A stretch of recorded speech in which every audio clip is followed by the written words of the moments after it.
Welcome, everyone. We'll be starting here in just a moment as people make their way into our session.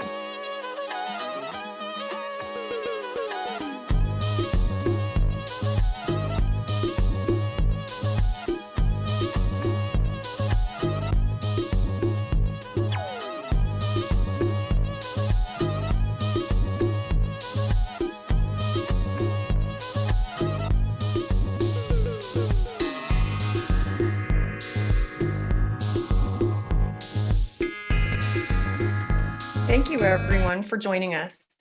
It looks like we're ready to get started, and I'm going to stop screen sharing and kick it over to Kristen Daly to begin our session today. Thanks so much. Hello, everyone. I hope you're enjoying the sessions today. I heard some lively conversation in the breakout, so I hope you're enjoying it. Our next session today is about the next generation leadership for global development. And honestly, if you've not been inspired yet during this forum, get ready. I am so honored to have a panel of young professionals who are truly leaders in their respected fields. And they're mobilizing others to join the effort to make the world a better place. I'm also honored to have Jen Butte-Dahl as the moderator for today's session. Jen is currently the Senior Director of the Tembo Group and has extensive experience in global development, including work at the State Department, on Capitol Hill, and in the private sector, and most recently at the University of Washington. Her full bio, as well as the bios of the panelists, are in your agenda. Without further ado, I'll turn it over to Jen. Welcome, everyone. Thanks for joining us this morning. I'm coming to you from my kitchen counter here in Seattle, and I'm thrilled and honored to have been given the opportunity to introduce you to three amazing young people who are doing super important work in the global development space. You know, Global Washington designed these final sessions to be uplifting and inspiring, to ensure really we all leave hopeful. And that's definitely what we plan to offer you today. But I'll say, every session I've attended over the last 24 hours has left me with an increased sense of interconnectedness, of collaboration, and of a commitment to both partnership and impact. I'm already inspired, and I hope you are too. So let's get this session started. I've been thinking a lot about 2020 and the insights it's delivered, a better understanding of our priorities, of what really matters to us, a better sense of what we're capable of, and clarity around what we're willing to fight for. And our panelists today are no strangers to this fight. They are leaders in their communities, in their national contexts, and on the global stage. And I think it's interesting to note, Time Magazine, if you caught it this week, just named their first ever Kid of the Year, a 15-year-old scientist with an enormous heart. My fellow panelists today are by no means kids, but they are part of this movement, which is gaining force. And I think the Time cover was a long time in coming. As we've all seen, young people are driving change on climate, on social justice, in global development, not only by lifting their voices, but increasingly by moving into positions of power and influence and changing the way things have been done. They're speeding up the work, they're bringing in fresh perspectives, and they're bringing a no more excuses attitude. So with that, I'd like to bring our panelists straight to you. And we'll go in this order so everyone's ready. Nikhil will start, then Laura, then Jasmine. And let's talk about this moment in history. This is a moment when there's so much work that needs to be done, and a moment in which young people are playing an increasingly important role in designing and executing solutions. You are each engaged with movements of young leaders, Nikhil in India, Laura in Latin America, and Jasmine here in the US. And I'm hoping you can help set the stage with some brief remarks about how you're experiencing this moment in history and how youth leadership and civic engagement are taking shape in each of your unique contexts. So with that, I'll kick it over to you, Nikhil. Thank you so much, Jen, for the lovely introduction. And I mean, I just want to thank everyone.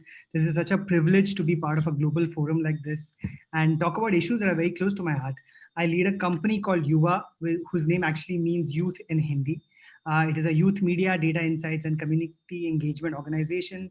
We aim to empower young Indians by finding purpose-driven solutions to urgent issues of young people. Uh, Through UVA, I have traveled to over 35 Indian cities, over 100 colleges, met over 10,000 young people on ground in the last 2 years. And I've tried to listen to what's going on in what they feel, what they think. And I'll give you a little bit of that insight today. To give you a very quick context on Indian youth, 65% of India is under 35 and about 50% of that is under 25. This year, we had the largest youth population entering the workforce, beating China. This is a new passionate generation of young Indians, the digital natives or the Gen Z. The most exciting thing about this generation is that no Indian generation before this has had anything in common. We are a country with people who identify themselves as different caste, class, community, creed. But this is a generation that has been brought together by one thing, which is 4G internet on the mobile phone. Almost every young Indian today has a mobile phone. Even some of the poorest young Indians find a way to get one. Uh, this has revolutionized young India because for the first time ever, young Indians have the exposure and access to the rest of the world online that they did not have due to their circumstances offline. And for the first time ever, they're more aware of their identities and are taking charge of their own stories in a country where, unfortunately, you don't decide who you want to be. Your parents or your society decides that. Patriarchy decides that. So in many ways, young people of India today are rebels with a cause, but they're rebels with empathy. They're not fighting with the world, but I feel like they're fighting to change it. In just the last 3 years, we have seen student agitations against the national bill that tried to give Indian citizenship on the basis of religion. We have seen agitations that have resulted in pro-LGBTQ legislation passed in our country after years and years of fight because the young wouldn't give up. There's a national agitation happening right now with farmers protesting about their rights. And even if the media isn't interested in their views, in representing the views of the farmers, young people are using Instagram and Twitter to make sure that everyone knows what is going on, what is the heart of the country going through. These young people are fighting against caste, they're fighting for gender rights, they're fighting for climate change awareness, for mental well-being, and yet they're doing it at a time where I feel they're more lonely than ever before because they're progressives living in a conservative society with parents who don't really understand them. But the thing about this generation again is that they understand that their parents don't understand. So they try to negotiate their truths at home and they find their causes to fight for online and offline. I'm so inspired and proud of to be working with our youth and on the issues that are urgent to them. And I think if you give them the respect of being heard, they will definitely make India and I feel like the entire world a much better place. That's amazing. I love that. Rebels with a cause. Okay, do we want to move on to Laura? Thank you so much for that amazing Rebels with a Cause statement. I think that it applies so strongly to Latin America. I am from Colombia. I actually immigrated to the United States fleeing for safety. And with then, a lot of our youth have had to flee, either because of climate change, because of really terrible economic situations, which prevail all across Latin America and the world, and also not being able to be fully themselves. So I'll give you all a brief context of Latin America. Youth have been at the forefront and continue to be at the forefront of how we reshape society. I love that we're really embracing that we don't have to be homogeneous. So Latin America, it's so diverse, rich, and with that comes also an ability to reframe and reshape what it means to be from Latin America, as well as to also challenge a lot of the legacy that comes from colonialism, which has not done or served us any well, or as well as these reforms and mandates such as the war on drugs, which has left really the whole continent, I would say, with a lot of instability.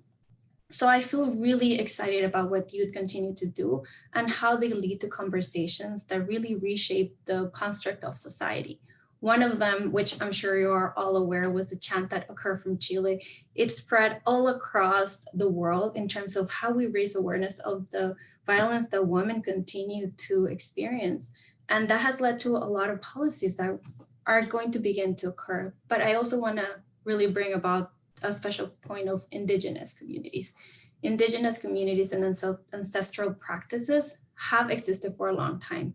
And youth from Indigenous communities are bringing about that knowledge and saying, here, we have the answer to many of the challenges that we're experiencing. So how about we bring those in place? So youth in Latin America are being rebels, brave, empathetic rebels, to bring about a new society that is actually constructed for all, and that be creative and really center on the ancestral knowledge that we already have, but we dismiss because of a lot of colonialist practices. And I'm really excited to continue to hear, because the world is not homogeneous, our region is not homogeneous. We're so diverse and rich, but this new virtual reality allows us to be so interconnected and work together, because one movement that occurs in India will definitely impact Latin America. And likely Atlanta as well, right? Jasmine, why don't you jump in here? Hey everyone, my name is Jasmine, coming to you from Atlanta, which seems to be a lot of, the epicenter of much of what's going on in the American reality right now, from the current US Senate runoff to the deep history of racial reckoning, both past and present, to the CDC that's sharing global health updates about COVID-19, recommendations for how to best move through this holiday season, so that we can be as safe and healthy as possible with our loved ones. It seems like Atlanta is sort of the hub of a lot, for better or for worse at the moment.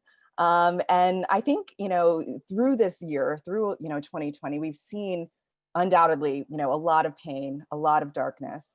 And, as a millennial that works with a lot of millennials and people from Gen Z as well, we see generations that have come before us that have collectively risen to the challenges, tragedies and crises of their time, to pave a new normal that we get to live in. And so now it's our turn, right? It's our turn to show up. It's our turn to sort of show up for the causes, for the voices that are underrepresented, and to be, engaged in the civic process, to make sure that we sort of emerge from this time in history in a way that's the most sustainable and inclusive way possible.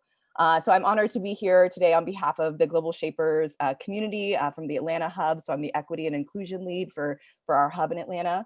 I'm also the founder of Wish for Wash, which is a collective that works to bring a new pipeline of thought leadership into the water, sanitation, and hygiene sector, to really disrupt the way that we're working as it relates to global health, to sanitation, so that we're actually driving the needle of change in this decade of action, rather than repeating the same failures and kind of operating in the status quo.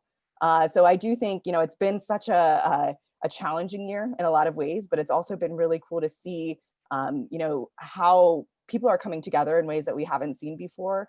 For our Atlanta hub, for Global Shapers, we've been really rallying as a group to really get out there to educate people about the voting process, to educate people about their options, to amplify a lot of new technologies that exist to help democratize what it means to vote. Who are the candidates? How do you understand what's going on? It is really confusing. How do we actually break that down so that it is accessible to all people?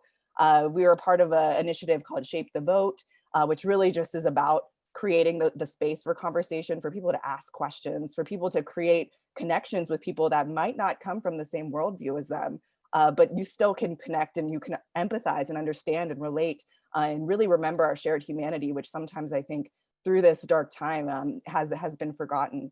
And so I think through some of these initiatives, as well as civic dinners, kind of again creating space over food through these virtual platforms, so that again we can remember that again all people are sort of moving through this time looking to emerge in a way that's the most sustainable and inclusive as possible. But that everybody's voice needs to be heard in this election season. And so that's been something that we've been really proud to be a part of, in terms of creating that space, creating those conversations, amplifying the need for our generation to actually be engaged when historically we've not been as well represented. And yeah, I mean, I think it's been such a journey of growth that we're still actively on. And so, yeah, while it's, continuously a challenging time, I'm really excited to be amongst, these thought leaders, these next generation leaders that are looking forward to paving the future for us all. Thanks, Jasmine. It's interesting to think about, this with the global pandemic. It's such a lonely time in some ways, but I think also it's shown us our interconnectedness. And as you guys were speaking, the power that is given to movements like this, both to raise awareness around the diversity around us, right, in our own countries and our own communities that maybe we didn't see before when we weren't online because we never went to that neighborhood or we never went to that part of town. And we really realize kind of our differences and our commonalities, but then our ability to really connect with one another and connect to this energy, especially driven by youth, I think is really exciting. Let's move into questions for each of you individually. Laura, I'd like to start with you. You're on the board of FRIDA, a feminist fund supporting leaders around the world, and you've also worked here in Seattle at the Seattle International Foundation, which supports youth movements. From your perspective, how can funders most effectively support and partner with youth-led movements and youth leaders? This is my ultimate favorite question because that's the space where I work in. And talking from the side of FRIDA, we are a fund. We're in a position of power. So I really want to first say that and make it clear, because being part of a fund, you have a position of power. Taking that caveat into consideration, I think it's so important for funders, and this is something that we do in practice as FRIDA, is to not just be in partnership, but in relationship. I think that shift in mindset is so critical in terms of how funders work with youth-led movements and for youth-led movements. It's because partnerships, it kind of comes in the part of you're expecting something back. When you say in relationship, when you have that mindset of in relationship, you're being there for the long term, which if we want social transformation, we're here forever. That's a long-lasting relationship. I also want to really highlight the importance of trust.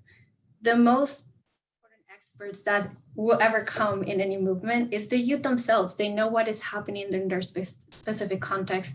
Also with 2020, we really see how our reality can shift so fast, and youth are the ones that are continuing to really advocate and do strategic actions so fast. So we need to trust what they're going to do. We need to trust their expertise. I also want to add that we need to think more holistically. I always think and go for Mother Earth for a guide and a mentor. And if we look at the ecosystems, they don't work in silos, they work together and perfectly. What happens in one ecosystem would affect the other. So we need to really support a holistic agenda that youth have been talking about forever in many generations, and especially this one is really pushing strongly. So don't think so thematic education or vaccines, but think about how can we do that together in the way that youth are saying they need to. So I really want to encourage funders to, rather than be in partnership, be in relationship for the long term, in relationship to trust, in relationship to also be an advocate, meaning I as a funder and part of a FRIDA fund, I take a really serious role in ensuring that in every space that I am and advocating for better practices, for practices that are centered on social justice, on trust, power with, power to, power within, which I think is critical. Thank you so much, Laura. That was beautifully said. Nikhil, I'm moving to you, and your work in India includes using film, music, storytelling to address social issues and empower youth. Can you help us better understand the power of multimedia in reaching young people and how you see this medium evolving in the future? And I should add, given the conversations we're having around the digital divide that have really been laid bare through this pandemic, I'm curious about your thoughts on who we aren't reaching, how we can bridge this gap. Thank you, Jen, for that question. Just like Laura, again, one of my favorite topics to speak about. So I spent about 13 years in the media and entertainment industry in India. I've made films, TV shows, web shows, short form content. And I'm of the firm belief that to inspire young people and to create scalable change, there is no more powerful tool than storytelling, and stories are not one thing, there is every kind of storytelling in this world, every platform, every form of storytelling, from a short video to a long form content piece. That is what storytelling consists of. Like, when for example, Jasmine mentioned Atlanta, I may not have the lived experience that she's had. I may not have been to Atlanta, but I've seen Donald Glover's show. I've seen Childish Gambino talk about his lived experiences through that series. And I feel in some way, when she talks about the interconnectedness, in some way, I get that. As I mentioned earlier, I think the internet has democratized content and stories. Young people now don't need to wait for someone with power and privilege to hand them opportunities. They're finding a way to tell their stories the way they want to, in the vocabulary they feel that best suits them. So while you have your big blockbusters and TV shows that can make people go Wakanda forever, or you, David, you also have TikTok and Instagram really changing the way that young people are having discourse or expressing themselves without judgment, unencumbered. Today, memes and GIFs are high art. I think that Mona Lisa used to be, and trust me, I think they just have as much impact as Mona Lisa did. And the reason is because young people want to belong. And when they don't find offline communities that are supportive of their identities and truths, they find online communities that make them feel less alone, to make them feel more represented and more accepted. And they find these in 15-second or 1-minute stories on social media platforms, or as I said, in big shows. Stories have great power. And what you're talking about, I feel like, as Spider-Man said, with great power comes great responsibility as well. And given how polarized our worlds are getting, I think the future of stories really lies in the hands of those that who wield them with the aim to bring people together than to drive them apart. I think we need our films and media to find a way to show people that there is more that unites us than that divides them. A movie like Black Panther, for example, according to me, is the greatest of socially conscious entertainment, and can make a whole community and a whole people feel seen. And on the other hand, the storytelling on social media, or on TV news channels, and I'm not going to name it, but it can make people hate each other, or they can hate on each other, because even the best disinformation actually comes from the best storytelling, right? So this year, for example, a Queen's Gambit drove up the sales of chess boards and inspired young people to take chess. Schitt's Creek inspired parents of LGBTQ plus children to be more accepting and empathetic to them. But last year, Fleabag was responsible for feminist discourse among young people. But on the other hand, a few years ago, we also have a show like 13 Reasons Why, which compelled young people to attempt at taking their own lives. So it is incredibly important that anybody above 30 understands the power of these mediums and finds a way to communicate these issues that matter to the youth in a language that they can understand. The biggest challenge I feel of the next 10 years for our future is how do we make important things interesting? Because if we don't find a way to do that, interesting things will become important. And misinformation is really interesting, and that's why it is gaining that kind of importance. When you speak about the digital divide, Jen, I feel like there is obviously a bunch of people we are not thinking about when we talk digital. There are people in militarized zones. There are people in war-torn areas. There are people in poverty-stricken areas that do not have the access or privilege of the internet.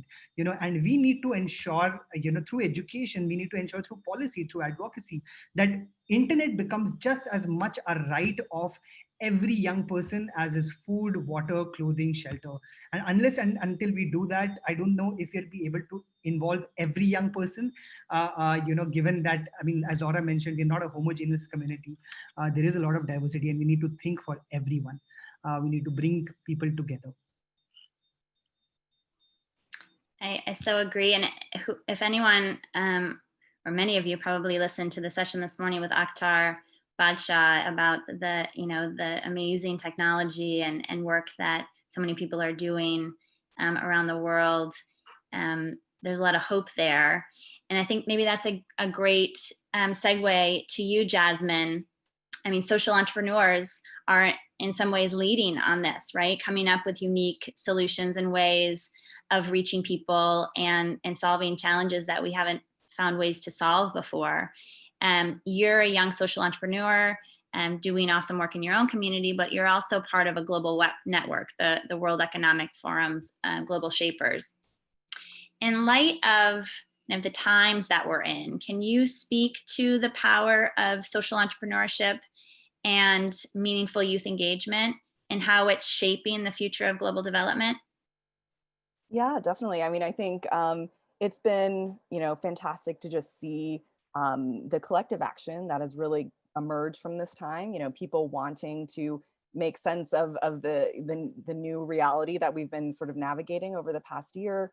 I think, codifying that into the form of a social enterprise has been a really powerful way of sort of bringing people together that otherwise wouldn't be, meeting each other sort of in democratized spaces online, sort of creating solutions across boundaries, across ages, across like sectors. And really you're seeing this new age of how we work and how we build together, which I think is really powerful. There's a couple of communities. I come from a product design background. There's a couple of design communities that have popped up this year.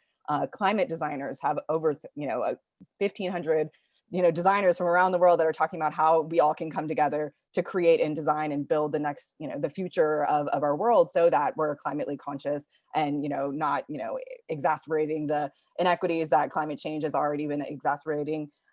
Emergency Design Collective has emerged as well, kind of reacting and figuring out the best way, like how can we have creatives in the space when we're talking about emergencies, when we're talking about, the pandemic and the response, how can we bring together like the designers and the creatives to sort of build this ecosystem, to build products and services, so that in the future we sort of have a pipeline for how these things, when people were 3D printing face shields, like, that happened organically. And a lot of these initiatives have sort of codified into these social enterprises that are, again, sort of happening in a way that, maybe you're not rooted in one state or one country or one city, but you are sort of all operating together. Maybe you don't have one type of currency because you're across boundaries, but I think it's a really powerful kind of challenge for us to rethink the way that we operate and how we structure our work and how we structure who leads our work. I think, from the Global Shapers community, we're in 150 countries around the world. And, we see like, opportunities to merge through grassroots initiatives like the Shape the Vote initiative, which, there's a lot of things happening in the US, but there's things happening everywhere. But it's also really cool to see, other organizations, other entities that are coming out of this time. We've seen people that are reimagining the way that, teaching education works, because everything, the hybrid teaching model, has become a norm. Some schools are 100% online, and there's, how do we make it easier for teachers? How do we make it easier for parents? And sort of creating business models around kind of changing the way that we learn and changing the way that people have access to education. Another person in the Atlanta hub came up with Quarantine Con, this idea of sort of creating community and creating networking spaces that relate to fitness, relate to business acumen, relate to, financial planning, all like on an online platform. He was like one of the first to sort of create a series of online like conferences, and has been really fantastic and really successful. And he's like gotten a bunch of funding and is working with people all over the US. And I think it's been such a cool opportunity to just see, again, like as we all move through this time and we sort of reimagine sort of how we want to emerge from this time intentionally, this idea of like, how do we break down sort of, what it means to operate in the impact space, and how do we make sure that it is representative and it is inclusive, and that we are thinking about like starting companies and entities that, might not look the way that they did before the pandemic, right? Like we're in a new reality. And I think, an example from my end, I actually created a venture as well with 2 women designers based in the Bay Area. I've never met them, which is also crazy to think about. Like we're having co-founders that have never met in real life coming together for a cause. We're building and designing and reimagining the future of periods, kind of in reaction to the Periods Don't Stop for Pandemics movement, where people were sort of realizing that supply chains were being disrupted for period products, and menstruators around the world were really struggling to have access to their to the products that they needed to manage their menstruation safely with dignity. And because in a lot of spaces menstrual products weren't considered essential goods, this was this is a challenge. And how can we sort of come together as designers and creatives, create a community that is now an entity to sort of build the future of periods. And so I am leaning into the new normal as well in that way. We'll sort of see how we continue to move. But I do think in terms of the future of kind of development, I would really encourage all of us to sort of not feel scared or intimidated by this new way of working, but really sort of to see the opportunity. There is a lot of hope. There's a lot of kind of like Nikhil was saying, like, you know, a lot of powerful storytelling that hasn't been told, right? Like in the way that we work, in the way that businesses operate, in the way that we capture impact, how we measure impact, all can be reframed. And I think that power of sort of being like, you know, we don't have to kind of do what we've done before to continue, you know, in the work that we're doing. I think that's so liberating. I mean, it is a little bit scary at times, but I would really encourage everyone to sort of see the opportunity and see the generative potential of sort of reframing how we operate as business entities, how we reframe who leads our projects and services, how we operate our businesses and services, what the actual need that we're looking to solve, and sort of, yeah, like encouraging a more inclusive and sustainable kind of way of structuring, just so that we can have a more, move the needle of change as we emerge from this time. Jasmine, I find myself listening to you. I'm getting so inspired. I need you in my life to like reframe my attitude around 800 Zoom meetings a day every morning. There's power in that connection. I need to remember that. I think that leads us well into this last question. Again, I'm going to ask each of you to answer. But how do we, you know, those of us here in this forum, people in global development generally, how do we capture this energy? How do we really work to unleash the power of youth movements globally and help launch the next generation of global development leaders? I'll start, Jasmine, with you on that one. Yeah, I mean, I think I kind of alluded to kind of how I'm seeing, you know, this time, and I think there's a lot of things. I think there's a lot of power in the way that we structure our the words that we use, right? Like in terms of saying, you know, next generation leaders. Like I think youth leaders are leaders now. So even that term itself, I think, are like this, you know, this concept of how we, you know, talk about kind of intergenerational leadership. Like how do we sort of create space and opportunities within entities and, you know, in grassroots movements, so that there is this knowledge exchange, so that it is honoring sort of knowledge and power and leadership across time and age, which I think is a really interesting like provocation just for us to all sort of think on. You know, I think in terms of just DE&I in general, like I think there's, you know, this era has really showcased to us that there are like really deeply rooted inequities that are so pervasive, you know, through, you know, colonial times, like through systemic racism, through gender, you know, inequities, like all of these like pillars of society. It's there, and I don't think anyone can deny that. But I think, you know, as we sort of continue to reevaluate how we, you know, are operating kind of in this next era, I would encourage all of us to sort of be intentional about not sort of leaning on, you know, more checkbox sort of approaches, right? Like, you know, we had a young person on our board, or like there's, you know, she's there, you know, like being like, how can we actually integrate equity and inclusion throughout the, you know, supply chain, throughout the all of how we work, right? I'm a big advocate of design thinking, human-centered design. I think that would be incredible to see more organizations in the development space lean on the human-centered design method in terms of iterating how they work, right? Like how can we be more empathetic as organizations, as people in organizations? How can we iterate and fail forward? So if something doesn't work, how do we not just keep repeating it? And how do we actually move the needle of change so that we're moving forward together? So I think that would be something I would really encourage all of us to like think about, whether it's like job descriptions and how we write about, you know, internships and opportunities for young people to engage with our work, to sort of figure out what's an empowering way to include someone that doesn't have X number of years of experience, right? Like how do we encourage them to actually feel like their voice is being heard and that they actually can sort of challenge and inspire in a way that might not have been in the past? And how can we like create opportunities for you know, iteration within our business so that it's not considered like a failure and, you know, it's bad, but okay, like that didn't work. Let's talk about why it didn't work, and let's talk about how we can change moving forward. So that's something that I think, you know, I find a lot of power and energy from like reframing that sort of narrative. And I would encourage all of y'all to hopefully lead into that as well. Thanks so much, Jasmine. Laura, I'm going to move over to you now. I love everything you said, Jasmine, and especially we need to have a critical analysis of the social injustices. So when we come into the space, especially for the next generation leadership, which is already here and has been doing amazing things and will continue to do that, is to think critically about the social injustices that exist and how do you continue to make them exist. And I think that's really important, specifically in how we move into spaces with intention. So like I mentioned earlier, it's more than just being in partnership, it's being in relationship. So being in relationship is also about being honest in terms of many funders have come from funding and wealth that came from a really dark history.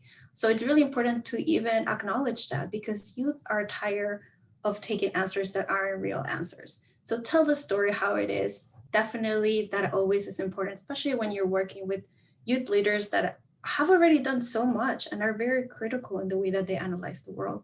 And I think another important part in terms of how are we in partnership with the next generation of youth leadership is to really acknowledge that youth see these barriers that were created by conflict, by division and competition, and realize that those can be broken by trusting each other, by centering empathy, by also really grounding the practices on social justice. So if we think deeply, take a deep breath, the reality that we're in right now was imagined by few. So let's take that power back and say that reality does not work for us. Let's reimagine the reality we actually want, that is not centered on just a few people, but rather all, and that is really creative, diverse, rich, really representative of the world that we have. So I really encourage you all to really think critically about how the spaces that you invite youth are not just for them to come in and feel that they have to behave in a certain way, but rather that they feel that they can be their rich, diverse identities, bring a very incredible background that does not only have to be with one specific thematic focus, but rather a holistic approach. Again, so beautifully said. Nikhil, I'll leave it to you to wrap things up here.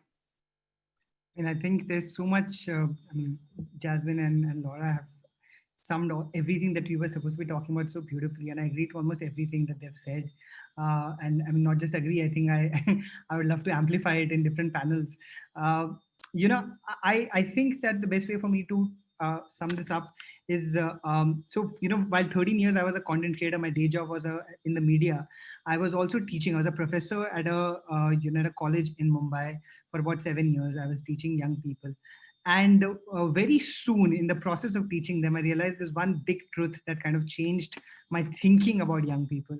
And that is that, this is a generation where everyone has something to say, but there's no one to listen.